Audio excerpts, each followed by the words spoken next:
I always thought of my new smartwatch as a sleek gadget designed to make my life easier, never as a harbinger of doom. It started off innocently enough, tracking my steps, calories, and then sleep patterns. But one night, as I scrolled through the data, I noticed something strange. Between the hours of 2 and 3 a.m., the watch recorded a second set of sleep patterns that didn't match mine. At first, I thought it was a glitch, but then the patterns returned night after night, each time slightly more detailed, as if someone else was sleeping beside me. Whoever it was, their sleep was becoming increasingly restless, their heart rate erratic. I became obsessed, checking the watch every morning to see if the patterns appeared. They always did, and as each night passed, I noticed a pattern in the chaos. There were spikes in heart rate, dips in breathing, as though the person was experiencing nightmares.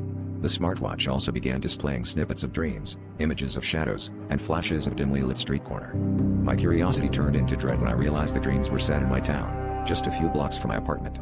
Was this person nearby? Why was my watch recording their sleep? Desperate for answers, I began researching the area, looking for any news of recent events. That's when I stumbled upon an old article about a hit-and-run accident that happened on that very street corner. The victim was never identified, and the case went cold. The date of the accident sent chills down my spine. It was set to occur again tomorrow night, precisely when my watch predicted the person's sleep would end. The realization hit me like a punch to the gut. The smartwatch wasn't just recording their sleep, it was counting down to their death.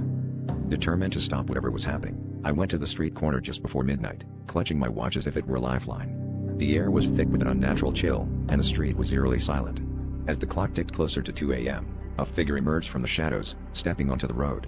In a moment of sheer terror, I screamed and waved my arms, trying to warn them. But as the headlights of an oncoming car bathed the scene in light, the figure vanished, leaving nothing but an icy wind and the realization that I was too late. The smartwatch vibrated violently, and when I looked, the screen displayed one final message: time of death recorded.